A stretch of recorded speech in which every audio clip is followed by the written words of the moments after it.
بسم اللہ الرحمن الرحیم رب اشرح لي صدری ویسر لي امری واحلل عقدۃ من لسانی یفقہوا قولی الحمد للہ الذی لا مانع لحکمہ ولا ناقض لقضائہ والصلاة والسلام على سید انبیائہ وسند اولیائہ واحبابہ المعارضین لأعدائہ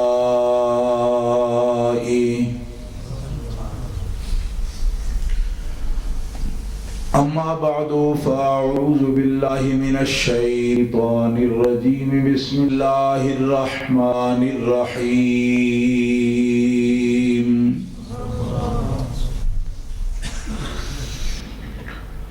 یا ایہا الذین آمنوا اطیعوا اللہ واطیعوا الرسول واولی الامر منکم فَإِن تَنَازَعْتُمْ فِي شَيْءٍ فَرُدُّوهُ إِلَى اللَّهِ وَالرَّسُولِ إِن كُنتُمْ تُؤْمِنُونَ بِاللَّهِ وَالْيَوْمِ الْآخِرِ ذَلِكَ خَيْرٌ وَأَحْسَنُ تَأْوِيلًا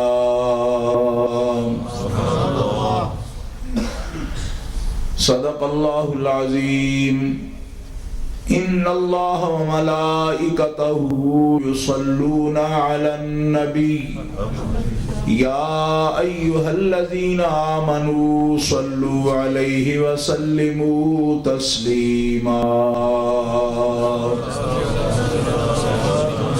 اللہم صل علی سیدنا ومولانا محمد وعلی آل سیدنا ومولانا محمد واصحاب سیدنا ومولانا محمد وبارک وسلم وصل علیہ صلاة وسلاما علیک یا رسول اللہ صلاة وسلاما علیک یا حبیب اللہ مولاي صل وسلم دائما ابدا على حبيبك خير الخلق كلهم محمد سید الکونین والثقلین والفریقین من عرب ومن عجم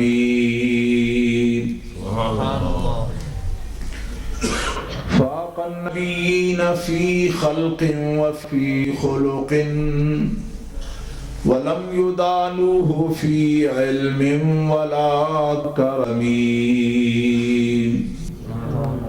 وكلهم من رسول الله ملتمس غرفا من البحر ورشفا من الديم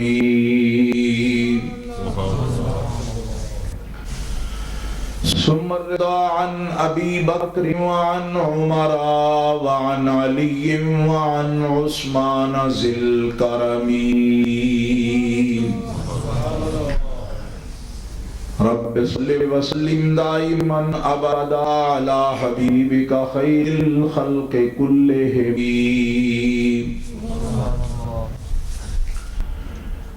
اللہ تبارک و تعالی جل جلالہ وعم نوالہ وآعظم شانہ کی حمد و ثنا حضور رحمت عالم نور مجسم شرفی معظم قائد المرسلین سید النبیین امام الاولین والآخرین جناب محمد مصطفیٰ احمد مصطفیٰ صلی اللہ علیہ وآلہ واصحابہ وبارک وسلم کی بارگاہ اقدس میں ہدیہ صلاۃ و سلام عرض کرنے کے بعد محترم مکرم سامعین حاضرین اہل اسلام اہل سنت و جماعت عاشقان مصطفیٰ اس جامع مسجد کی انتظامیہ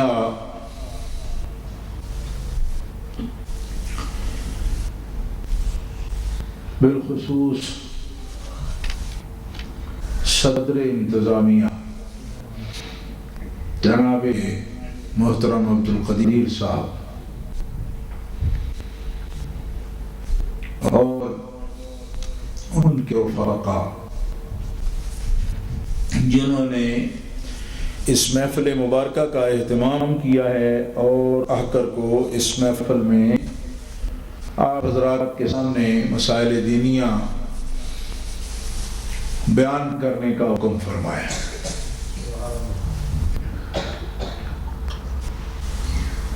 آج کی یہ محفل مبارکہ عقائد صحابہ رضوان اللہ علیہم اجمعین کے عنوان سے منعقد ہے، اور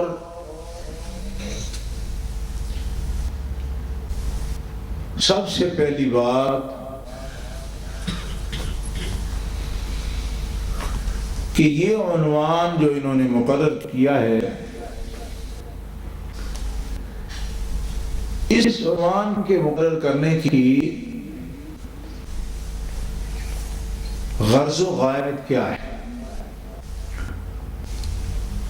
ایک تو بات وہ ہو سکتی ہے جو ان کے ذہن میں ہو، لیکن جب سے یہ محفل انہوں نے منعقد کی اور اس کا عنوان انہوں نے چھاپا ہے، شائع کیا ہے، عبدالقدیر صاحب سے میری ملاقات نہیں ہوئی، لہذا میں آپ حضرات کو ان کے ذہن اور فہم کے مطابق اس کی غرض و غایت بیان کرنے سے قاصر رہوں گا، کیونکہ مجھے یہ کسی خاص جہت سے اگر عقائد صحابہ کا بیان مقصد ہو تو میرے ذہن میں ایسی بات نہیں۔ میں جو بات سمجھا ہوں اس عنوان سے، مجھے انہوں نے ایک دو مرتبہ جو میرے پاس تشریف لائے وہ صوفی ناصر مجید صاحب تھے، تو آج مجھے لینے بھی وہی گئے۔ میں جو اس عنوان کا مفہوم دین کی روشنی میں سمجھا ہوں وہ یہ ہے کہ اللہ تعالیٰ جل شانہ جو ہمارا مالک و خالق ہے اور معبود ہے، ہم اس کے بندے ہیں اور وہ ہمارا الہ ہے، ہم اس کو اپنا مالک، خالق، رازق، حی و قیوم، مطلق و وسیع، دائم و باقی اور اپنا الہ مانتے ہیں۔ ہر مسلمان حضور کا امتی اللہ تعالیٰ جل شانہ کو اپنا الہ مانتا ہے اور صرف اللہ کو ہی الہ مانتا ہے، دنیا میں اور کسی کو الہ نہیں مانتا۔ اللہ تعالیٰ جل شانہ کے سوا کسی کو الہ نہیں مانتا۔ کیوں؟ کہ نبی کریم علیہ السلام نے ہمیں یہی سکھایا ہے اپنی امت کو کہ اللہ کے بغیر کوئی الہ نہیں ہے۔ اسی کا ہم کلمہ بھی پڑھتے ہیں، سب سے پہلے کلمہ توحید میں اسی بات کا ہم اقرار کرتے ہیں کہ لا الہ الا اللہ، کہ اللہ کے بغیر کوئی الہ نہیں ہے۔ تو آپ نے کبھی سوچا کہ یہ کیا چیز ہے الہ، کہ جس کے لیے کلمہ شریف کا یہی جز ہے پہلا کہ لا الہ الا اللہ، کہ اللہ کے بغیر کوئی الہ نہیں ہے؟ کبھی غور فرمایا کہ وہ الہ کیا چیز ہے؟ الہ ایک ایسی اصطلاح ہے، ایسا نام ہے الہ کہ بغیر اللہ کے دنیا میں الہ ہو ہی کوئی نہیں سکتا، ہو ہی نہیں سکتا، چاہے ساری دنیا متفق ہو جائے کہ ہم الہ بنا کے چھوڑیں گے، کسی کو الہ بنائیں گے، ہم ضرور بنائیں گے الہ، ساری دنیا متفق ہو جائے کفر پہ اور یہ بات کہے کہ ہم ایک نہ ایک الہ بنائیں گے اپنا، تو الہ پھر بھی نہیں بن سکے گا۔ کیوں؟ اس لیے کہ الہ کسی کو بنانا اور بات ہے اور کسی کا الہ ہونا اور بات ہے۔ اپنے طور پہ چاہے کو لاکھوں الہ بنائے، مانتا پھرے، لیکن حقیقتاً الہ ہونے کے لائق صرف اللہ ہے اور کوئی الہ ہونے کے لائق ہی نہیں ہے۔ اس کی وجہ کیا ہے؟ اس کی وجہ یہ ہے کہ الہ کا معنی ہے واجب الوجود۔ اب آپ غور فرمائیں گے اس بات پر کہ الہ کا معنی کیا ہے؟ واجب الوجود۔ آپ بولیں اس بات کو اپنی زبان سے ادا فرمائیں، ثواب ہوگا۔ اللہ الہ کا کیا معنی ہے؟ واجب الوجود۔ یہ لفظ بولیں، آپ زور سے کہیں، الہ کا کیا معنی ہے؟ واجب الوجود، واجب الوجود۔ اس کا معنی آپ کو آتا ہے؟ یہ ہے الہ کا معنی۔ الہ کا یہ معنی ہے، بڑے بڑے توحیدی ہیں لیکن ان کو الہ کا معنی نہیں آتا۔ لوگ کہتے ہیں ہم بڑے موحد ہیں۔ میں نے کہا ہوں گے آپ، کوئی بھی دعویٰ کرے، ہم کیا کر سکتے ہیں؟ ہم کسی کا کچھ بگاڑ سکتے؟ ہم ہندوؤں کو نہیں کچھ بگاڑ سکتے، وہ نہیں مانتے الہ کو، نہ موحد مانتے، تو ہم نے کیا بگاڑا ہوتا؟ آپ بنے پھرے موحد، آپ بتائیں موحد صاحب الہ کا معنی کیا ہے؟ تو معنی کرتے ہیں، وہ الہ کا معنی کرتے ہیں کہ جناب کوئی 11ویں آڑا نہیں، کوئی 12ویں آڑا نہیں۔ میں نے کہا الہ کے معنی میں یہ بات شامل نہیں ہے۔ یہ کیا معنی آپ کرتے ہیں؟ 11ویں 12ویں کا کیا ذکر ہے اس میں؟ الہ کا لفظی معنی کرو پہلے سب سے، الہ کا معنی کرو، خود بخود واضح ہو جائے گا کیا ہے کیا نہیں ہے۔ الہ کا معنی بتاؤ۔ الہ کا معنی شریعت بتاتی ہے کہ الہ کا معنی ہے واجب الوجود۔ زور سے کہو سبحان اللہ۔ الہ کا کیا معنی ہے؟ واجب الوجود۔ اور واجب الوجود آپ کہیں گے ہمیں اس کی بھی سمجھ نہیں آئی، واجب الوجود کو کوئی معنی ہے؟ ہمیں تو اس معنی کی بھی سمجھ نہیں آئی۔ آئے گی سمجھ، سمجھیں تو آپ سمجھ آئے گی۔ وجود کا مطلب ہونا اور واجب کا مطلب لازمن ہونا۔ واجب الوجود کا مطلب ہے لازمن اس کا ہونا۔ اب آپ کو سمجھ آئے کیا مطلب؟ کہ دنیا میں، کائنات میں کسی لحظہ، کسی آن جس کا نہ ہونا یہ ممکن ہی نہ ہو، وہ واجب الوجود ہوتا ہے۔ اب دنیا کی کوئی ہستی ہو، دنیا کا کوئی منصب ہو، دنیا کی کوئی شے ہو، کبھی دیکھا آپ نے اس کا عدم، اس کا نہ ہونا یہ محال ہو؟ کبھی نہیں ہو سکتا کہ وہ شے نہ ہو دنیا میں۔ ایسی کوئی شے ہے؟ دنیا میں ایسی کوئی شے نہیں کہ جس پر یہ حکم نہ لگایا جا سکے کہ یہ شے نہ بھی ہو تب بھی دنیا ہے جی۔ جس کا عدم ممکن نہ ہو، جس کا نہ پایا جانا ناممکن ہو، ایسا نہیں ہو سکتا کہ وہ کبھی نہ ہو، ایسا نہیں ہو سکتا۔ ایسی دنیا میں کون سی ذات ہے؟ رسول اعظام ہوں، انبیاء کرام ہوں، ساری خدا کی مخلوق ہے، بندے ہوں، فرشتے ہوں، جنات ہوں، زمین و آسمان و ہوائیں ہوں، فضائیں ہوں، سمندر ہوں، دریا ہوں، لکڑیاں ہوں، پتھر ہوں، نباتات، جمادات، کوئی بھی قسم کائنات میں، مخلوق میں ایسی کوئی شے نہیں جس کا عدم ناممکن ہو۔ پوری کائنات میں ایک ذات خدا کی ہے کہ جس کا عدم ناممکن ہے۔ کوئی سمجھ آئی یا نہیں آئی؟ نہیں آئی، لیکن اس سے آسان یہ بات بڑی مشکل ہو جائے گی کرنا، کیونکہ توحید پر میں ذات باری تعالیٰ کا معنی آپ کے سامنے بیان کر رہا ہوں، الہ کا معنی بیان کر رہا ہوں، جس کا نہ ہونا ممکن ہی نہ ہو۔ باقی ہر چیز ایسی ہے، ہر شے ایسی ہے جس کا نہ ہونا ممکن ہے۔ کیوں کہ ساری دنیا کوئی نہیں تھی، اللہ نے امر کن سے پیدا فرمایا۔ اللہ کسی دن بھی ایسا نہیں تھا کہ کوئی نہیں تھا تو پھر کسی نے اسے پیدا کر دیا ہو۔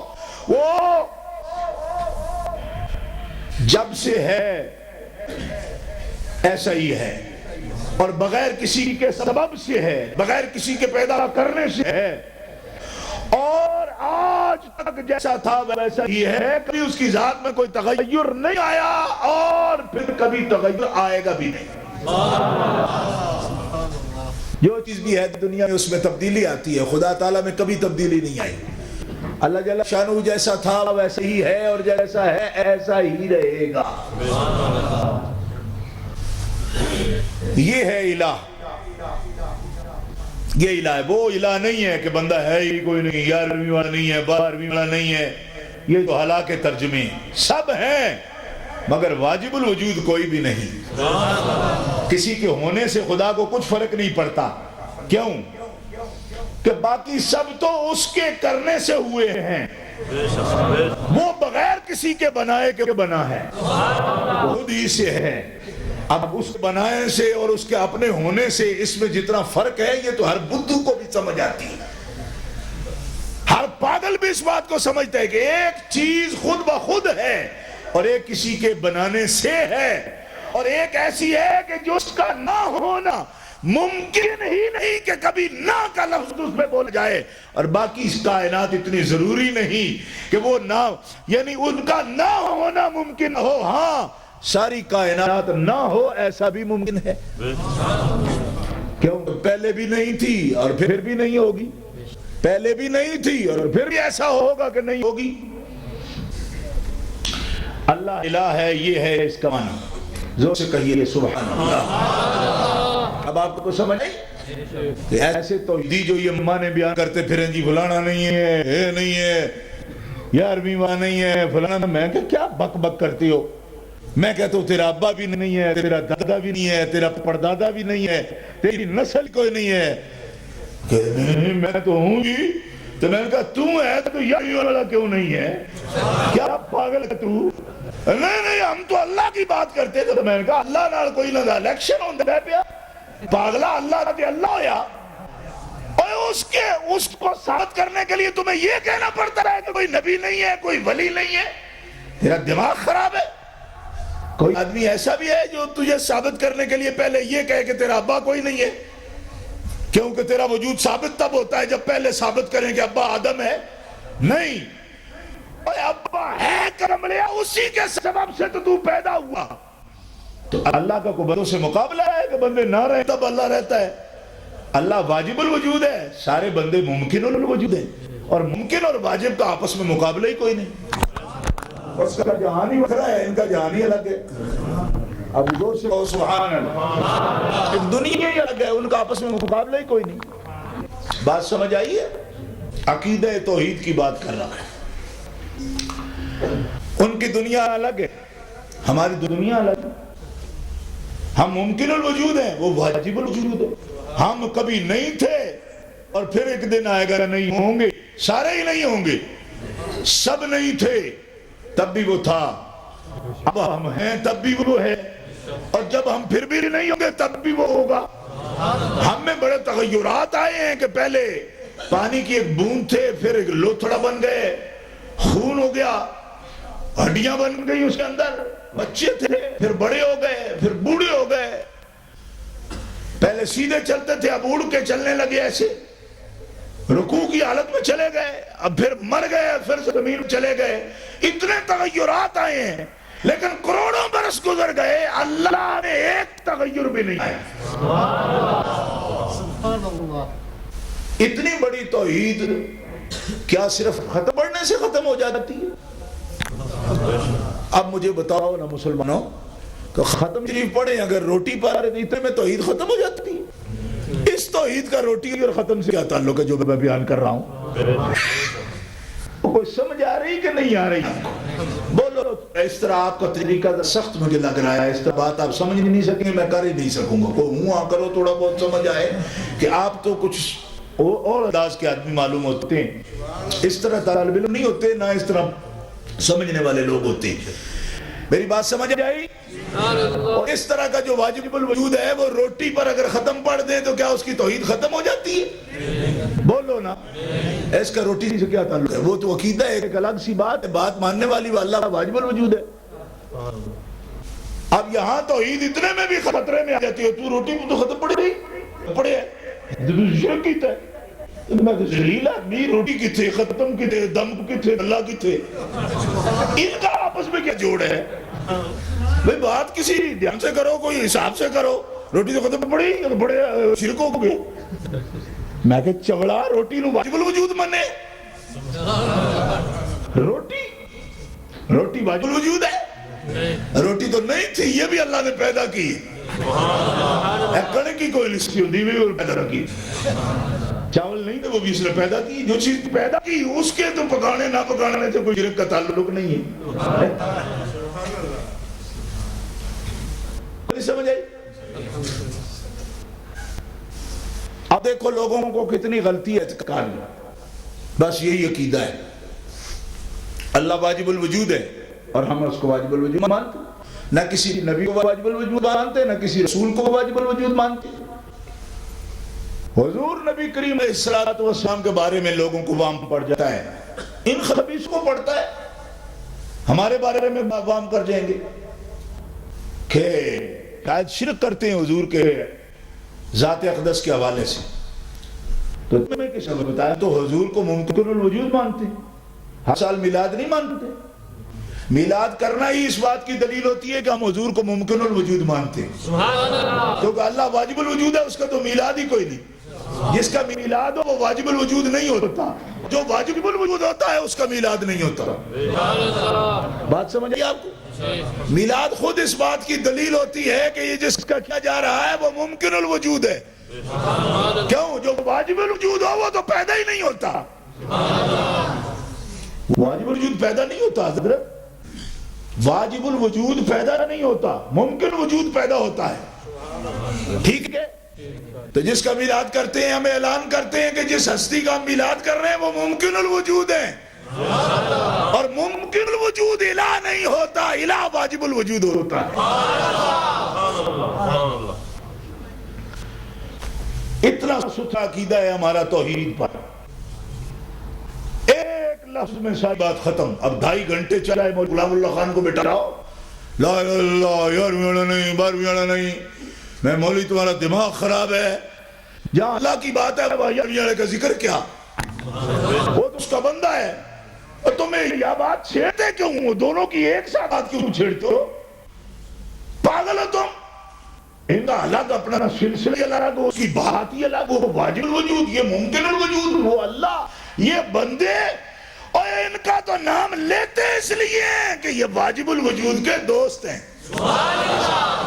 دوست نہ ہوتے تو ان کا نام بھی نہ لیتے۔ یہ کیا مصیبت ہے یار،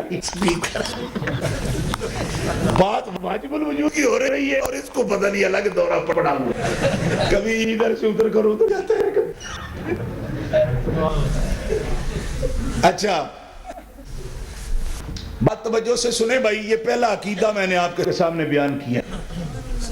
اب یہ عقیدوں کی بنیاد تھی، اگر میں یہ بات بیان نہ کرتا پھر کوئی اور عقائد آپ کے سامنے میں بیان کرتا تو میرا دل مطمئن نہیں ہوتا اس پر، کیونکہ جب بات ہو تو پہلے اپنے اللہ کی بات ہو، ہمارا مالک ہے، باقی سب کچھ تو ہم اسی کے لیے مانتے ہیں، ٹھیک ہے؟ اب یہ بات آپ کے سامنے کرنا چاہتا ہوں کہ انہوں نے کہا کہ عقائد صحابہ، یہ بات کیوں کہی؟ عقائد صحابہ کیوں کہا؟ عقائد کہتے ہیں ایمان کو، عقائد اس بات کو کہتے ہیں ایمان کو، کہ کن کن چیزوں پر عقیدہ جو ہے وہ بنایا جائے، رکھا جائے۔ عقائد ان بنیادی چیزوں کہتے ہیں جن پر ایمان لانا ضروری، ٹھیک ہے؟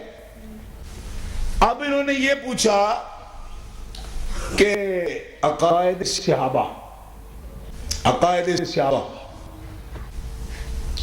آج ایک نقطے کی بات آپ کو بتاؤں گا، قرآن پاک کی 2 آیتیں اس پر پڑھوں گا، لمبا چوڑا تبصرہ نہیں کروں گا، توجہ سے سننا اس بات۔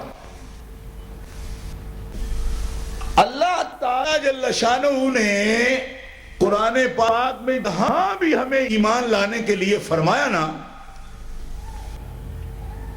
تو یہ نہیں فرمایا کہ ایمان لاؤ اس طرح کا جس طرح کا ایمان میرا رسول لایا ہے، یہ نہیں فرمایا۔ یہ غور کرنا تھا اس بات پر، غور کریں گے آپ؟ اس موڈ میں ہیں آپ؟ یہ کرنا، یہ بڑی گہری بات ہے۔ آپ کو، مجھے پتہ نہیں کہ آپ کس چیز کی چوگ لیتے ہیں، موتی کھاتے ہیں آپ یا گھاس کھاتے ہیں، لیکن یہ موتی ہیں ایمان کے۔ بڑی گہری بات عرض کی میں نے آپ کے سامنے۔ کیا یہ نہیں فرمایا کہ جس طرح میرے نبی ایمان لائے ہیں اس طرح تم ایمان لاؤ، یہ نہیں فرمایا۔ نبی نمونہ ہے نا، نمونہ تو نبی ہے نا، نبی نمونہ ہے نا۔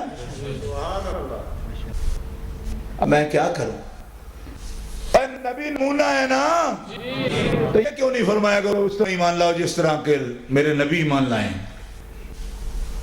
یا یہ فرماتے کہ ایمان اس طرح لاؤ جس طرح محمد رسول اللہ لائیں؟ یہ فرمانا چاہیے تھا نا۔ حضور ہمارے راہبر ہیں، قائد ہیں، رسول ہیں، سارے نبیوں کے رسول ہیں، سارے رسولوں کے رسول ہیں، سارے فرشتوں کے رسول ہیں، سارے جنوں کے رسول ہیں۔ کیا گنواؤں آپ کو؟ کافۃ للناس، بھئی رسول ہیں تو یہ کیوں نہیں فرمایا کہ جس طرح میرا رسول ایمان لایا اس طرح ایمان لاؤ؟ اللہ اکبر! کیسے لاؤ گے رسول کی طرح ایمان؟ تم لا سکتے ہو؟ نہیں، یہ بھی نہیں کہو، یہ بات بڑی گہری۔ یہ نہیں فرمایا۔ کیا فرمایا؟ فرمایا وَإِذَا قِيلَ لَهُمْ آمِنُوا كَمَا آمَنَ النَّاسِ۔ اب غور کرنا، یہ پہلے ہی فرما دیا تاکہ کوئی پورا قاری بن جائے اور اس مسئلے کو سمجھے ہی نہیں۔ کیوں؟ یہ مسئلہ ہو چکی ہے اس بارے میں۔ انہوں نے کہا کہ میری منزل میں آیا ہی نہیں۔ اس نے کہا نہیں، ابھی قرآن شروع ہوگا کہ پہلے مسئلہ یہ بیان ہوگا، تاکہ دیر نہ لگے کہ آپ کہیں گے 25 سپارہ پڑھ رہے تو پھر آئے گا مسئلہ۔ نہ، وَإِذَا قِيلَ لَهُمْ آمِنُوا، جب ان سے کہا جائے کہ ایمان لاؤ تو پوچھتے ہیں لائیں گے، کیسا لائیں ایمان؟ کیسا، کس طرح کا ایمان تجھے چاہیے مالک؟ ایمان کیسا چاہیے؟ فرمایا کما آمن الناس، اس طرح کا ایمان لاؤ جس طرح رسول کے صحابہ ایمان لائے۔ بس بات ختم ہو، عبد القدیر صاحب کا مضمون ختم ہو گیا۔ یہ ہے اس کا ثبوت عقائد صحابہ کا۔ اب آپ کو سمجھ آئی بات کی یا نہیں؟ ایک بندہ پوچھتا ہے بھئی قائد صحابہ کیوں لکھا آپ نے؟ اس لیے لکھا کہ رب تعالیٰ نے ایمان کی بات جب کی تو نمونے میں یہ نہیں کہا کہ اس طرح کا ایمان لاؤ جیسے جبریل کا ایمان ہے، اس طرح کا ایمان لاؤ جس طرح میرے رسولوں کا ایمان ہے، جس طرح نبیوں کا ایمان ہے۔ میں وہ تو تمہاری طاقت ہی نہیں، نبیوں کا ایمان تو حق الیقین کے زمرے میں ہے۔ نعرہ تکبیر، نعرہ رسالت، یا رسول اللہ۔ اس درجے کا ایمان تم کیسے لا سکو گے؟ اس درجے کا ایمان لا سکو گے؟ انبیاء کے درجے کا ایمان؟ فرمایا تمہارے لیے نمونہ ماننے میں نبی وہ ہیں جن کو مانا جائے، جن کی طرح مانا جائے کی بات نہیں۔ کیوں؟ یہ بڑا فرق ہے اس بات میں کہ نبی تو خود عقیدہ ہیں، نبی وہ ہیں جو خود وہ اصل ہیں جن پر ایمان لانا ضروری ہے۔ ابھی آپ میری بات سمجھ آ رہی ہے آپ کو یا نہیں؟ ایک بندہ کہے نہیں اس طرح ایمان لاؤ جس طرح اللہ کا ایمان ہے۔ وہ کہے پاگلا، اللہ کا ایمان یا اللہ پر ایمان؟ کہ اللہ فرماتا ہے وہ نبی کی طرح ایمان نہیں، نبی پر ایمان۔ یہ فرق بھی صرف آپ کو اہل سنت و جماعت بتا سکتے ہیں۔ دیکھو، ورنہ وہابیہ جس قسم کے یہ لوگ ہیں ان کو کیا پتہ ہے؟ یہ تو سیدھی سی بات کہیں گے، تقویت الایمان میں اسماعیل دہلوی نے بھی لکھا ہے، یہ وہابیہ کا پیشوا ہے، سارے دیوبندیوں کا بھی اور سارے وہابیوں کا بھی۔ بعض لوگ اس بات پر غصہ کر جاتے ہیں، آپ بات کھول کے کیوں کرتے ہیں؟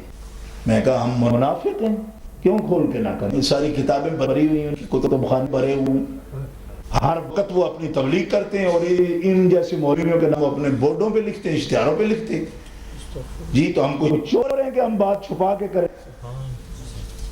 چور ہوتے ہیں جو چھپا کے بات کرتے ہیں، ہم چور نہیں ہیں۔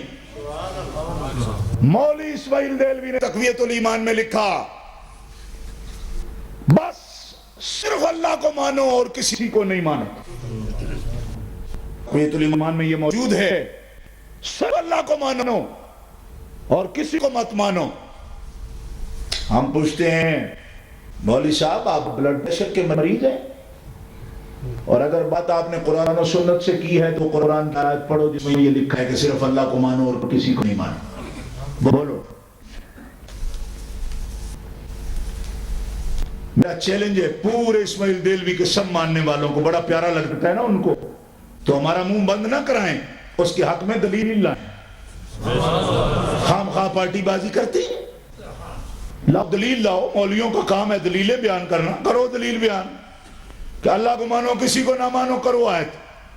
بلکہ یہ بھی نہ کرو، صرف ایک کرو کہ پورے 3 پارے قرآن میں ایک آیت ایسی موجود ہو جس میں حکم ہو کہ نبیوں کو نہ مانو، بس بات ختم۔ یا یہ آیت ہو کہ ولیوں کو نہ مانو، اور میں تمہیں وہ آیت 1 نہیں 4 آیتیں نہیں 10 آیتیں نہیں 20 آیتیں دکھا سکتا ہوں کہ اللہ فرماتا ہے مجھے بھی مانو میرے رسول کو نہیں مانو۔ زور سے بولو سبحان اللہ۔ یا ایھا الذین آمنوا آمنوا باللہ ورسولہ والکتاب الذی نزل علی رسولہ والکتاب الذی انزل من قبل۔ سبحان اللہ، اور زور سے کہیے سبحان اللہ۔ وَمَنْ يَكْفُرْ بِاللَّهِ وَمَلَائِكَتِهِ وَكُتُبِهِ وَرُسُلِهِ وَالْيَوْمِ الْآخِرِ فَقَدْ ضَلَّ ضَلَالًا بَعِيدًا۔ اور زور سے کہو سبحان اللہ۔ سب مسلمان جو نوجوان بیٹھے ہیں، آپ کا یہ فرض زیادہ بنتا ہے کہ پوری طاقت سے کہو سبحان اللہ۔ ہم آپ پر کوئی زیادتی نہیں کر رہے، آپ جیسوں سے یہ لوگ نے بم چلوا دیے، ہم تو صرف سبحان اللہ کہلواتے ہیں۔ کیوں؟ ہم اس پارٹی سے نہیں جو بم چلوائیں، ہم تو سبحان اللہ ہی کہلوائیں گے آپ سے۔ اور جو سے کہو سبحان اللہ۔ آپ کہتے کیوں کہلواتے؟ سنی اتنے تو بھی ڈکھن لگ پوندے تو جی شاید کیوں کھواندے ہو سبحانو بایا اپنے پاس، تو ہم تو کہہ ہی رہے ہیں۔ ٹھیک ہے جی، کیا فرمایا اللہ نے؟ سنی آیت آپ نے؟ اللہ فرماتا ہے اللہ پر ایمان لاؤ، اللہ کے رسول پر ایمان لاؤ۔ میں نے کہا اب دھیان کرو مولوی صاحب، آپ کہتے ہیں اللہ کو مانو اور کسی کو نہ مانو، اللہ کہتے ہیں رسول کو ہی مانو۔ والکتاب الذی نزل علی رسولہ، اس کتاب کو بھی مانو جو ہم نے رسول پر نازل کی ہے، ان کتابوں کو بھی مانو جو اس رسول سے پہلے رسولوں پر نازل کی ہیں۔ اور اب پلٹ کر کے ہم ہو رہا ہے آمین نہیں، من یکفر، نہ مانا، اللہ کو نہیں مانا یا رسول کو نہیں مانا یا کتاب کو نہیں مانا یا فرشتوں کو نہیں مانا یا آخرت کے دن کو نہیں مانا، وہ کھلا کافر ہے۔ یہ قرآن کا حکم ہے۔ اب بتاؤ جی آپ نے تو ایک ہی بات کی اور منو نہیں کسی کو، صرف اللہ کو مانو۔ میں نے کہا اللہ نو مننے ہی تو سارے نو مننا پہ جاندہ ہے، وہ جس کو منائے گا اس کو بھی ماننا پڑے گا۔ اور پھر قرآن یہ بھی کہتا ہے کہ اللہ میں اور رسول میں جو فرق کرے، رسول کو اللہ سے جدا سمجھے اور یہ سمجھے کہ اس کی کیا حیثیت ہے، کیا اتھارٹی ہے کہ مجھے بھی مانے۔ اللہ فرماتا ہے یہ تو بڑے پکے کافر ہیں جو اس قسم کا اعتقاد رکھتے ہیں۔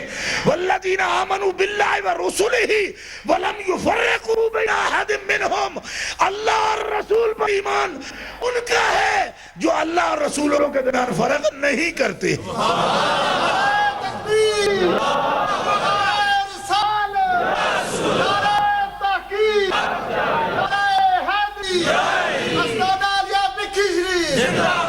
اور جو فرق کریں رسول کیا ہے، ولی کیا ہے، ہر وقت یہ سکھاتے ہیں اللہ فرمائے ان الذین یکفرون باللہ ورسولہ ویريدون ان یفرقوا بین اللہ ورسولہ.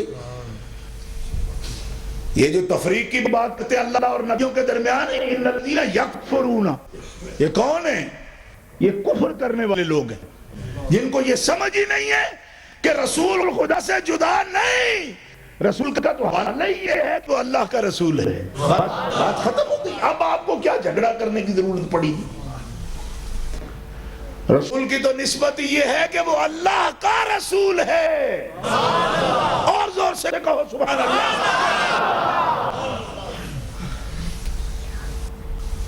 ایسے ہی کوٹ پہنے ہوئے آپ نے بھی، لیکن آپ کو پسینہ نہیں آیا، مجھے آگے. اس کا مطلب یہ ہے کہ میرا درجہ حرارت اور ہے، آپ کسی بہت برودت میں ٹھنڈ میں بیٹھے ہوئے ہیں. حالانکہ میں بھی ایک بیمار آدمی ہوں، لیکن یہ حرارت ایمانی ہوتی ہے، بندے کے اندر موجود ہے. مر بھی جائے حرارت ایمانی ختم نہیں ہوتی اس کے اندر. اب آپ کو یہ بات سمجھ آئی بھائی؟ یہ قرآن پاک کا ارشاد ہے، سب کو مانو. اور لطف کی بات میں نے آپ کو یہ بتا دی کہ ان کے ماننے سے اگر اللہ کے ماننے میں فرق پڑتا تو اللہ تعالیٰ کیوں حکم فرماتا؟ یعنی اللہ کے ماننے میں ان لوگوں کے ماننے سے فرق پڑتا ہوتا تو اللہ تعالیٰ خود کیوں حکم دیتا کہ ان کو مانو؟ کیوں؟ کہ اللہ وحدہ لا شریک جانتا ہے کہ انہیں مانیں گے میرا رسول سمجھیں گے، انہیں الہ نہیں سمجھیں گے. اور الہ حضور کو کوئی نہیں جانتا. اہل سنت و جماعت میں تو کوئی ایک جاہل سے جاہل آدمی بھی ایسا نہیں جو حضور کو الہ جانتا. آج تک میں نے نہیں دیکھا، آج تک میں نے نہیں دیکھا کہ بالکل ان پڑھ سنی بھی ہو، جاہل تو خیر کہنی نہیں چاہیے، ان پڑھ سے ان پڑھ سنی بھی ہو، کبھی اپنی زبان سے یہ لفظ بولتا ہو کہ حضور کو الہ مانتا ہوں. میں نے آج تک نہیں دیکھا. کئی بدعتوں میں مبتلا ہو سکتے ہیں، مگر ایسا کھلا شرک کرتا میں نے حضور کا ایک امتی بھی نہیں دیکھا. کیوں نہیں دیکھا؟ میں کیا دیکھوں گا؟ قیامت تک بھی نہیں دیکھے گا. کیوں؟ حضور فرماتے تھے واللہ ما اخاف منکم ان تشرکوا من بعدی. میرے اللہ کا مجھ پہ یہ فضل ہے کہ میرا امتی کبھی بھی کھلے شرک میں مبتلا نہیں ہو سکتا. اور زور سے کہو سبحان اللہ. یہ حدیث پاک بخاری شریف میرے پاس ہے. یہ دیکھو اٹل بار قسم کی کتاب ایک ہی انہوں نے چھاپ دی ہے. یہ کتاب ہے نا، یہ 6 کتابیں ساری، بخاری شریف اور مسلم شریف اور ابی داؤد شریف اور جامع ترمذی شریف اور نسائی شریف اور ابن ماجہ کی ایک ہی جلد میں 6 کتابیں. بخاری شریف کے اندر ہی یہ حدیث موجود ہے. واللہ ما اخاف منکم ان تشرکوا من بعدی. میں محمد رسول اللہ کو اللہ کی قسم ہے میرے امتیوں، میرے رب کا مجھ سے وعدہ ہے کہ جو میرے مسلمان امتی جو مجھے مان چکے ہیں، ان میں نہیں، ان کی نسلوں میں بھی کوئی مشرک نہیں ہوں. زور سے بولو سبحان اللہ.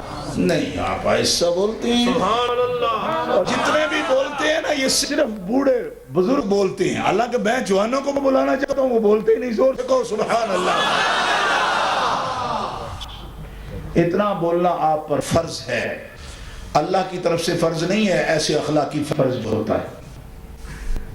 کیوں؟ اس لیے کہ کسی جگہ کی کوئی نوعیت ہوتی ہے خاص، وہاں کے اتنے ٹھنڈے لوگ اگر ہو گئے نا تو مسئلہ گڑبڑ ہو جائے. ٹھیک ہے؟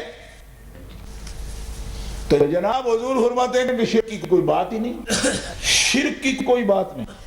ادھر شرک کی کوئی بات نہیں، شرک کا خطرہ ہی مجھے کوئی نہیں. ما خاف، میں خوف نہیں کھاتا منکم تم سے کہ ان تشرکو، یہ کہ تم شرک کرو گے میرے بعد. مجھے محمد رسول اللہ کو یہ خوف ہی کوئی نہیں. اب تو حضور کو اتنی تسلی ہے اور مولویوں کو اور موضوع ہی کوئی نہیں. ختم پڑیا جی شرک جی، جلسہ کر رہے ہیں شرک جی، ملا شریف کرنے شرک جی. مولوی صاحب واک کرنی، واک ٹرنا ہے تھوڑا جائے، کہما سے جلوس، شرک انہوں نے کہا بھائی جھنڈیاں لائیں تزئین و آرائش کی لیے شرک، اور روٹی کھانی اگر شرک، پانی پینے وہ بھی شرک. میں کہا کدھا شرک ہوئے؟ بس آپ مشرک ہے سارے. میں کہا آپ ہمارے کیا لگتے کیا ہیں؟ آپ کون ہیں؟ میں کہا مولوی ہیں. میں کہا مولوی کا کیا رشتہ ہے ہم سے؟ وہ بھی ایسا مولوی جو ہمارا، ہم مانتے ہی نہیں اس کو اپنا مولوی.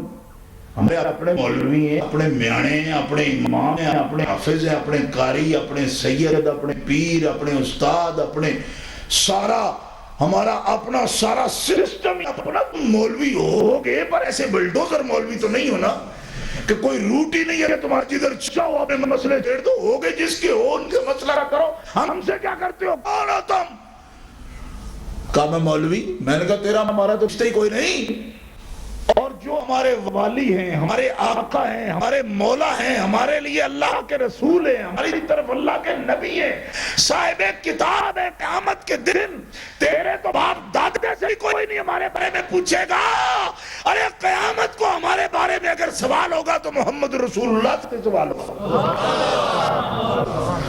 تو جو ہمارے مولا ہیں وہ کہتے ہیں مجھے تم سے شرک کا خوف ہی کوئی. تو جو ہمارے والی ہیں، ہم جن کا اجڑ ہیں جی، جن کی ہم پیڑے ہیں، ان کو تو ہم پہ تسلی ہے کہ یہ بدعت ہی نہیں سکتی. اور یہ بخاری شریف میں ان لفظوں میں اگر نہ لکھا ہو، میں غلط بیانی کروں، اس کے ترجمہ میں کبھی بھی کوئی مولوی نہیں ثابت کرے، میں جواب دار ہوں اس بات. یہ حدیث اس طرح اگر میں بخاری شریف سے نہ دکھاؤں، اس وقت میرے پاس موجود ہے. دیکھنا چاہے کہ میں اپنی آنکھوں سے اس کی آنکھوں سے اس کو دکھا دوں، میں حدیث نکال کے دکھا دوں گا.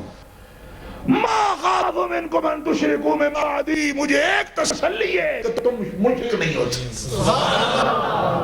اور زور سے کہو سبحان اللہ.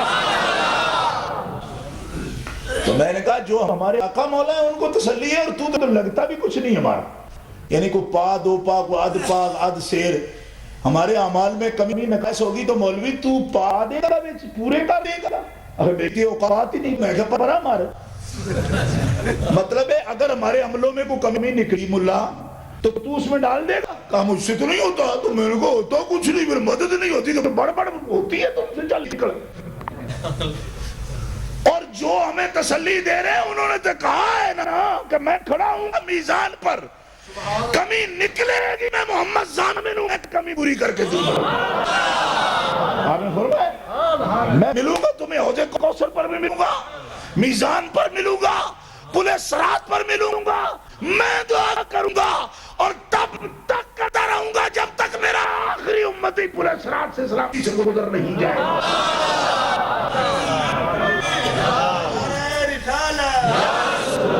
میں کہا ملا اپنی اوقات پہچان، پلے بھی دہلا سے کر دی میلا میلا. تیری اوقات کیا ہے؟ تیری پہچان کیا ہے؟ میں حضور کی حدیثیں ہیں سیاست طرح میرے سر پہ موجود ہے.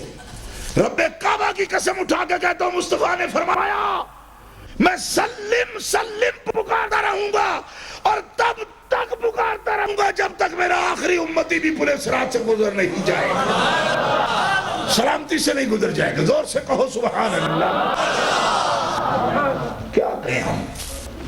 ہماری جماعت کو یقین تو آتا ہے لیکن بولے کا طریقہ نہیں آتا. زور سے کہو سبحان اللہ. یہ بڑے جذباتی موضوعات ہوتے ہیں، ان پہ بات یا تو کرائے نہ کرو، کہو تو پھر اسی سڑا پہ خود بھی بولا کرو. تمہیں کیا پتہ ہے کہ یہ کوئی عام قسم کے لیکچر ہے؟ آپ چپ کر کے سنتے رہیں اور ہم پروفیسر کی طرح مکھیاں مارتے رہیں. اس طرح کی تو بات ہی نہیں، یہ تو اندر کی بات تھی. جی تو کیا کرے گا بھائی مولوی؟ کچھ کرنا ہے تو نے؟ تیری تو شکل ہی ایسی ہے، تیرے جیسے لوگوں سے کبھی کسی کو خیر ملی ہی نہیں. کون تو؟ کس خاندان سے تیرا تعلق ہے؟ تیرے دروازے سے کسی کو کیا ملا ہے آج تک؟ پاگل آدمی ایسے معاملات میں تو دخل دینے کی جرت رکھتا ہے جس میں تیری اوقات نہیں، تیری وہاں کو ویلیو ہی نہیں. وہاں تجھے کسی نے معمور کیا ہے کہ کچھ کر؟ کس نے معمور کیا ہے؟ وہاں تو بڑے بڑوں پتا پانی ہو جائے گا. وہاں اگر معمور کیا، معمور سمجھ گیا، متعین کیا ہے کسی نے، تو اس کو کیا ہے اللہ نے حضور کو مقرر کیا ہے. بس زور سے کہو سبحان اللہ.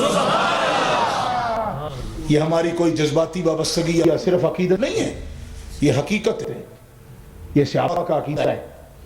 اللہ تعالیٰ نے حضور کو ہی مقرر کر رکھا ہے اس دن، کتنی جگہ پر مقرر کر رکھا ہے حضور کو، اس دن ایک مقام محمود ہے، یہ وہ بخاری شریف میرے پاس۔ اللہ نے فرمایا حبیب اس دن مقام محمود ایسا ہوگا جس سے بات کی جائے گی، مجھ سے بات ہوگی مقام محمود سے۔ عَسَىٰ أَن يَبْعَثَكَ رَبُّكَ مَقَامًا مَحْمُودًا، تیرے رب تجھے ہی مقام محمود عطا فرمائے، کیونکہ رب کے کام میں عصا وصا کا معنی جو ہے یقین ہی ہوتا ہے۔ عَسَىٰ أَن يَبْعَثَكَ رَبُّكَ مَقَامًا مَحْمُودًا، مقام وسیلہ ہوگا، یہ جامع ترمذی ہے، مقام وسیلہ ہوگا۔ تو فرمایا حبیب ہمارا وعدہ ہے مقام وسیلہ جنت کا سب سے اعلیٰ مقام، جس سے میرے ساتھ براہ راست بات ہوگی، اور میں مقام وسیلہ سے کہیں کسی بات کو رد نہیں کروں گا۔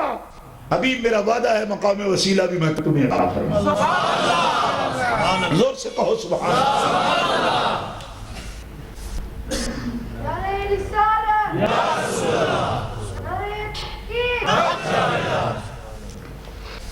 کوئی سمجھ آئی گی کیا کہ اس دن اور تو کوئی بات ہی نہیں کر سکتا، مقام محمود والا بات کرے، اور مقام محمود پر صرف حضور ہے، مقام وسیلہ پر صرف حضور ہے، اور زور سے کہیے سبحان اللہ۔ مقام وسیلہ پر حضور ہے بھائی، کوئی دنیا کا مولوی یہ بات کہے کہ کوئی اور بھی ہے، کہیں سے دلیل لائے کہ مقام وسیلہ پر اور بھی کوئی ہے۔ آپ آذان کے ساتھ جو دعا پڑھتے ہیں نا، بخاری شریف کے اندر مکمل دعا موجود ہے، رب هذه الدعوة التامة والصلاة القائمة آت محمدا الوسيلة والفضيلة والدرجة الرفيعة وابعثه مقاما محمودا الذي وعدته وارزقنا شفاعته يوم القيامة انك لا تخلف الميعاد۔ پڑھتے ہیں نا، کیا معنی ہے اس کا؟ یا اللہ جو تو نے وعدہ کیا ہے اپنے رسول سے، ہم دعا کرتے ہیں کہ وہ وسیلے کا مقام اللہ، یا اللہ اپنے رسول کو ہمارے حبیب عطا فرما۔ حضور فرماتے ہیں میں اپنے غلاموں سے یہ کہتا ہوں کہ صلی اللہ علیہ الوسیلہ، اللہ سے میرے لیے وسیلہ مانگو۔ صحابہ عرض کرتے ہیں یا رسول اللہ جب آپ کا ہو چکا، آپ سے وعدہ ہو چکا تو ہم کیوں مانگیں؟ جی الذی وعدتہ تو دعا کے اندر موجود ہے نا، آپ سے اس کا وعدہ ہوا جی، تو وعدہ جب ہو چکا تو آپ کیوں مانگے؟ کیونکہ خدا کا وعدہ کا خلاف تو نہیں کرتا، لا تخلف المیعاد تو آگے لکھا ہوا ہے۔ تو یہ عجیب سی دعا ہے کہ وعدہ بھی ہو گیا، وعدہ خلافی ہو کرتا نہیں، تو ہم مانگے کیوں؟ فرمایا اس لیے مانگو تاکہ تمہاری نیت معلوم ہو جائے کہ جو وعدہ مجھ سے ہوا میرے امتی اس پر خوش ہیں یا ناخوش ہیں۔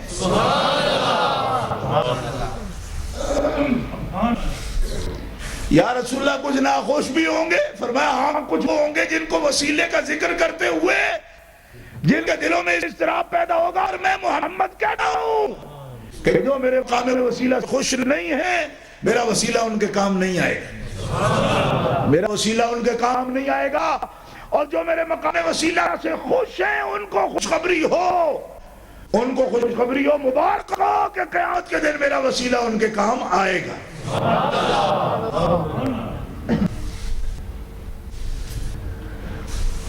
گرامی قدر حضرات، یہ سب مقامات ہیں ہمارے آقا مولا صلی اللہ تعالی علیہ وسلم۔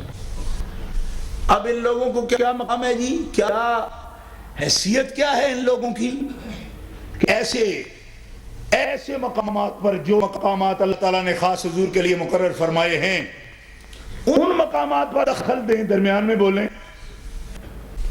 اب ضرورت ہے جناب ان مقامات عالیہ کے بارے میں وہی رائے کی جائے جو اس جماعت کی رائے ہے جن کی طرح کا ایمان لانے کی اللہ تعالیٰ نے ہمیں دعوت دی ہے۔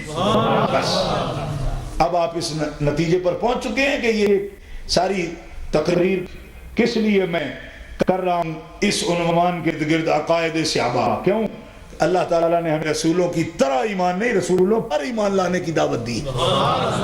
ایمان باللہ اور ایمان بالرسول کا یہ مطلب ہے، اور ایمان بالرسول کا یہ مطلب ہے، ایمان بالملائکہ کا یہ مطلب ہے، ایمان بالکتب کا بھی یہ مطلب ہے، ایمان بالیوم الآخرہ کا یہ مطلب ہے کہ ان پر ایمان لاؤ، اور کس طرح لاؤ؟ کما آمن الناس، جیسے میرے رسول کے صحابہ لائے۔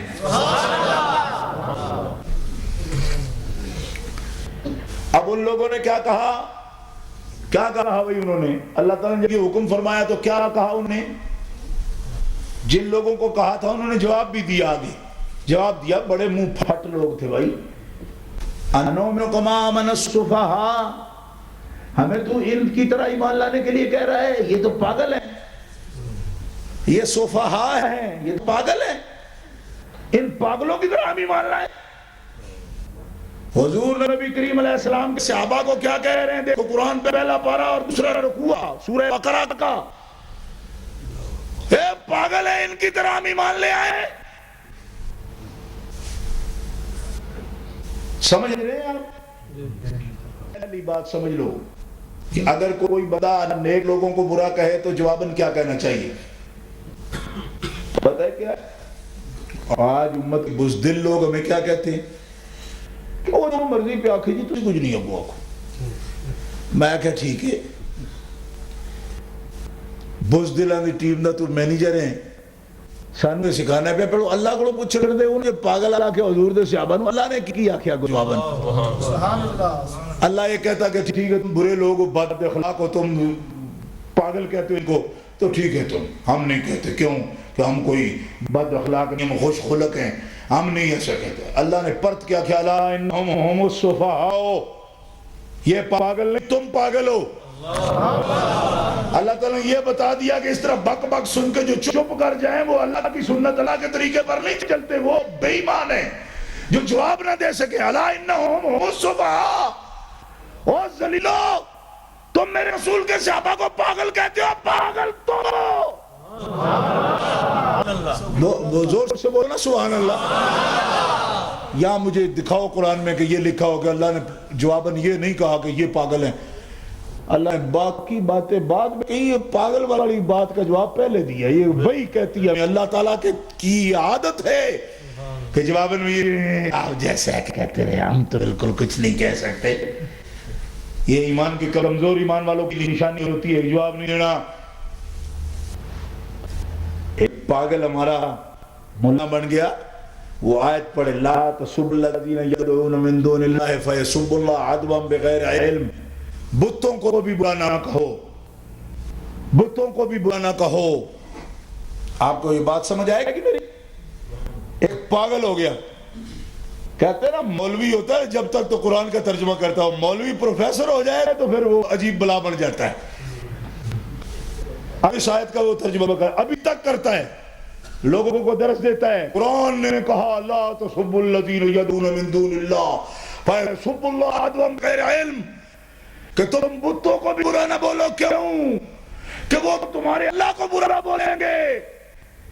میں نے کہا قرآن جانتے ہو یا میرے پروفیسر ہی ہو؟ کہتے نہیں میں بڑا محقق ہوں۔ میں کہا میں تمہیں قرآن سکھاؤں؟ قرآن کیا قرآن سے ٹکراتا ہے؟ قرآن کی صفت ہے لو کان من عند غیر اللہ لوجدوا فیہ اختلافا کثیرا۔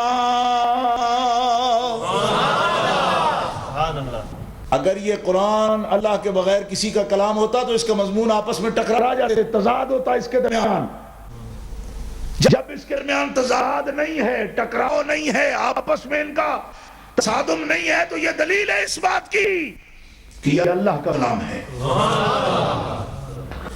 اچھا اگر اس کا یہ مطلب ہے کہ برا کہنا بھی نہیں چاہیے، بتوں کو بھی برا نہیں کہنا چاہیے، تو پھر ذرا اس بات کا مجھے جواب دے، من فعل ھذا بآلہتنا انہ لمن الظالمین۔ قالوا سمعنا فتى يذكرهم يقال له ابراہیم، قالوا فاتوا به على اعین الناس لعلهم يشهدون۔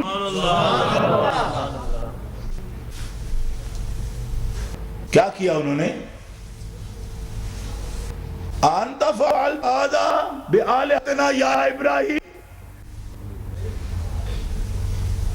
حضرت ابراہیم خلیل اللہ علیہ السلام نے ایک تیشہ اٹھایا، کلاڑا، اور بتوں کے سب بتوں کے گردنیں اتار دی. کہو سبحان اللہ. آپ سبحان اللہ کہنے کو تیار نہیں، ابراہیم علیہ السلام کے کارنامے پر عجز کرنے کو تیار ہو. زور سے بولو سبحان اللہ. مضمون سمجھا بھی کرو نا. ابراہیم خلیل اللہ علیہ السلام جد الانبیاء کی ملت پر ہو تم مسلمانوں. یہ بات جانتے ہو؟ من یرغب عن ملت ابراہیم الا من صفیہ نفسہ. جو ملت ابراہیمی سے باہر نکلے وہ اصلی پاگل ہے. من صفیہ نفسہ، اصلی پاگل ہے وہ جو ملت ابراہیمی سے نکلتا ہے، بیزار ہوتا ہے. تو حضرت ابراہیم خلیل اللہ علیہ السلام کی ملت پر مسلمانوں آپ ایمان میں انگلی رکھ کے تو توجہ کے ساتھ یہ بات سنو. ابراہیم علیہ السلام نے بتوں کے ساتھ کیا کیا؟ میں 6 آیتیں پڑھی میں نے آپ کے ساتھ. آپ کو کیا پتہ ہے؟ ایک پڑھتے ہوئے بھی چاہے پسیدہ چھوٹ جائے آپ کو، تو ہم پڑھ رہے ہیں نا، آپ کو کیا جاتا ہے اس میں؟ 6 آیتیں پڑھی ہیں کہ ابراہیم علیہ السلام نے بتوں کی گردنیں اتار دی. اور ثم نکسوا علی رؤوسہم لقد علمت ما ہؤلاء ینطقون. سب کی گردنیں اتاری، سب سے بڑا تھا نا کلاڑا، اس کے کاندھے پہ رکھ دیا. یہ قرآن کہہ رہا. اب مجھے بتاؤ ذرا یہ آیت پڑھ کے کہ بتوں کو بھی برا نہیں بولو. میں نے کہا برا نہیں بولو، دوڑا لا دیو. اب قرآن ٹکرا رہا ہے آپس میں، کر بیان. میں نے کہا پتر پروفیسر بننا آسان ہے، مولوی بھی بڑا مشکل ہے. کیوں؟ پروفیسروں کو کیا جاتا ہے جو چر کر کے مرضی چلے جائیں. وہ کوئی جواب دے ہیں کسی بات کی؟ علماء نے جواب تو دینے. اب بتانا مجھے، اور تو منسوخ الحکم آیت کی تلاوت کرتا ہے، تجھے اتنا بھی پتہ نہیں. جاہد الکفار والمنافقین واغلظ علیہم، اس آیت کریمہ سے اس آیت کا حکم بھی منسوخ ہے. اور اللہ کے نبیوں کی سنت ہے، وہ بتوں کو چھوڑا نہیں کرتے بلکہ توڑا کرتے ہیں. اور اگر آپ کو بزدلی چھائی ہوئی ہو تو اس کا جواب یہ نہیں کہ نبیوں کو بھی کہو جی وہ تم بتوں کو بھی ماما کہتے تھے یا چچا کہتے تھے. یہ طریقہ نہیں ہے. طریقہ یہ ہے کہ پھر تیاری کی جائے، امت تیار ہو، اس طرح کا ایمان اپنے اندر پیدا. یہ تو پیدا نہیں کہہ سکتے آپ، کہنا ہی نہیں چاہیے. کہنا کیوں نہیں چاہیے؟ یہ کیا کیا ہے حضرت ابراہیم علیہ السلام؟ اور کہتے ہیں یہ پرانی بات ہے. میں نے کہا پرانی تھی تو اللہ نے قرآن میں دہرائی کیوں؟ اگر یہ طریقہ چھوڑنا مطلوب تھا، یہ طریقہ اچھا نہیں لگتا تھا، تو یہ وہی ابراہیم علیہ السلام کی اس کا ذکر قرآن میں کیوں کیا؟ قرآن کہتا ہے میں تمہیں سمجھانے کے لیے ہی تو پہلے نبیوں کے قصے بیان کیا کرتا ہوں. لقد کان فی قصصہم عبرۃ لأولی الالباب. عقل مندو، تمہیں سمجھانے کے لیے ہی تو قرآن میں ہم نے قصے بیان کیے. وہ کہتے ہیں ہم کب ہیں اولی الالباب؟ ہم تو پاگل ہیں اصلی، من صافیہ نفسہ قسم کے، جن کو تمیز اتنی بھی نہیں. انبیاء کرام علیہم السلام سے بڑھ کر مہذب کوئی نہیں، نبیوں سے بڑھ کے مہذب کوئی نہیں. سوسائٹی کے قواعد کو انبیاء سے بڑھ کے کون جانتا ہے؟ کیونکہ وہ تو اس کے نبی ہیں جس نے سوسائٹی کو پیدا کیا ہے. آئے لوگ پوچھتے ہیں یہ کیا جانتے ہیں جی، ان کو ایٹیکیٹس نہیں آتے، ان کو کوئی آداب آتی، یہ کیا سمجھتے ہیں ماحول کو؟ میں نے کہا نبیوں کو نبی اس نے بنایا جس نے ماحول کو پیدا کیا. کیا وہ نبیوں کو اخلاق آداب بھی نہیں کرا کے بھیجتا ہے؟ تو یہ ہوتا ہے. اور لطف کی بات، آپ تو ہوتے بھی بہت سے ماشاءاللہ، اور وہ تھے بھی اکیلے. اکیلے ابراہیم علیہ السلام کا کام دیکھو، زور سے کہہ دو سبحان اللہ. ان کی عظمت کو سلام پیش کرو نوجوانوں، زور سے کہو سبحان اللہ.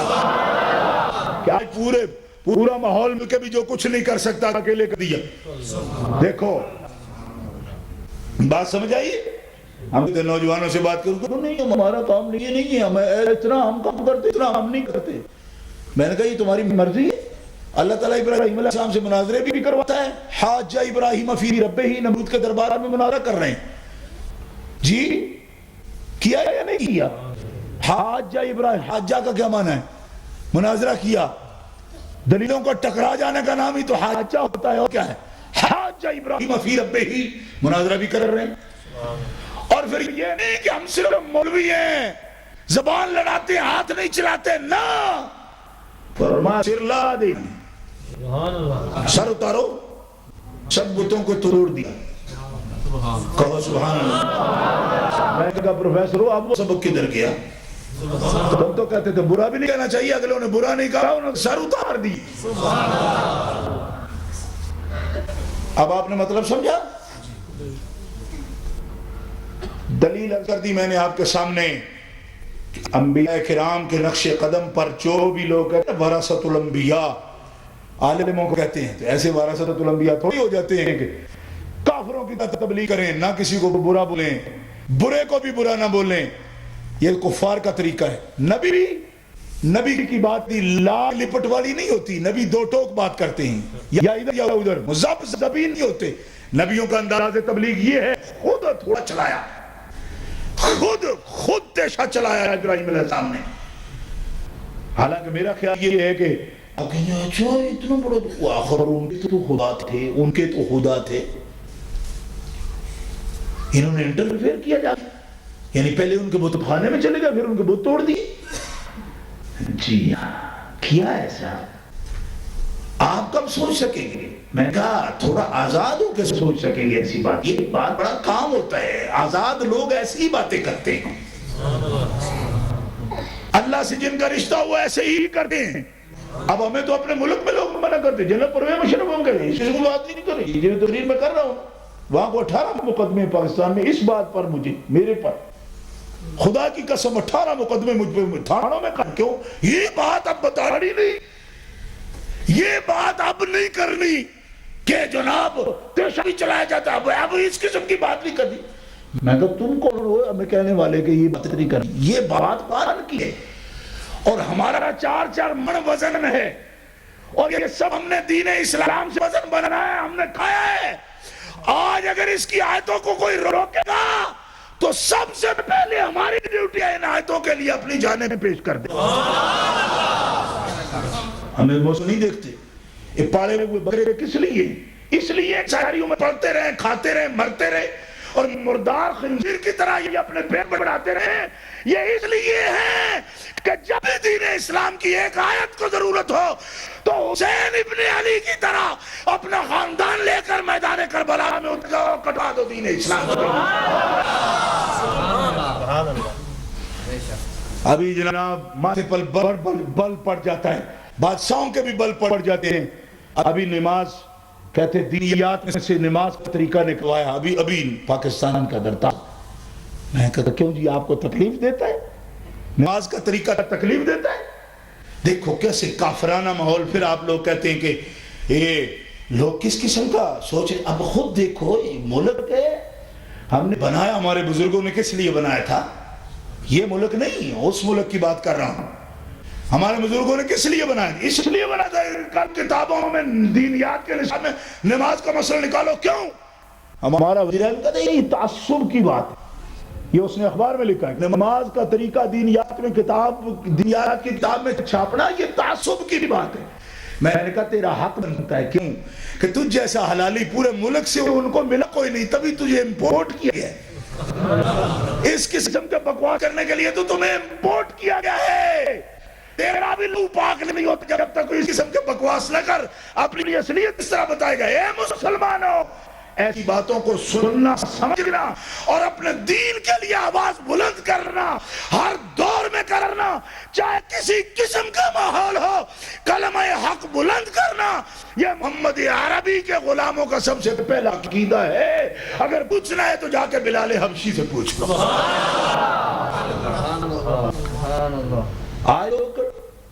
اور یہ ڈبل گیم وہابیہ شروع سے ڈبل گیم. ابھی آپ کو کیا بتاتے ہیں کہ سارا کیس جو ہے یہ ہم لڑ رہے ہیں.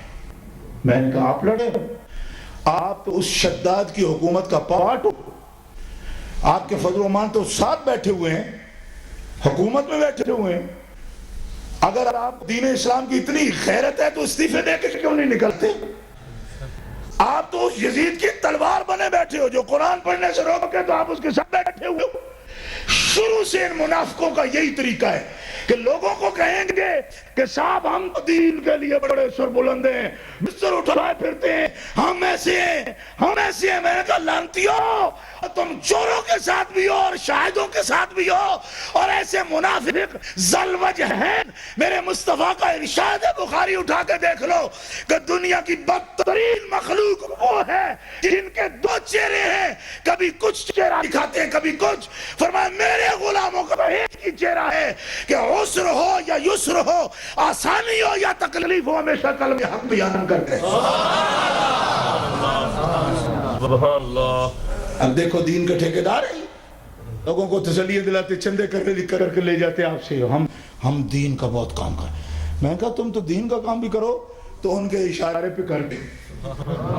جب کہیں آپ جلوس نکالنا چاہتے جلوس نکال لیتے، جب کہیں بہت ہو گئے اب سٹاپ کر دو تو سٹاپ کرتے ہو. کیوں؟ کہا جناب بھٹو صاحب جانے چاہیے، نظام مصطفیٰ آنا چاہیے. ضیاء صاحب آگے، ساری تحریک ختم. ہم نے ان سے پوچھا، خدا کی قسم میں نے جا کے، میں طالب علم تھا، میں نے کہا جی آپ نے تحریک. اللہم صلی علی سیدنا محمد، اللہم صلی علی سیدنا محمد. تارک گفٹ سینٹر بریڈفورڈ کی ایک واحد شاپ جہاں سے آپ کو نعتیں، قوالیاں اور علماء کی تقاریر پر پرانی سے پرانی اور نئی سے نئی audio cassette, video cassette, audio C D, D V D ہر وقت مل سکتی ہے. لائیو نعتوں کی اور تقاریر کی محفلوں کی ریکارڈنگ آپ کو مل سکتی ہے. اس کے علاوہ عطر، ٹوپیاں، جبے، جلباب اور اسلامی استعمال کی متعلقہ اشیاء سستے داموں مل سکتی ہے. نام یاد رکھیں، Tariq gift centre, 12 Carlisle road, Bradford 8. Telephone 01274 775 721. Mobile 07931 587 694. Tariq Gift Center, your one-stop Islamic shop. 12 Carlisle Road, Bradford, BD8 8AD. Telephone 01274 775721 and mobile 07931 587 694 and our website www.tariqgiftcenter.com. ذات میں دو جگ کے دی تیری، دو جگ کے دی تیری زلفاں دے جالدا. اللہم صلی علی سیدنا محمد، اللہم صلی علی سیدنا محمد.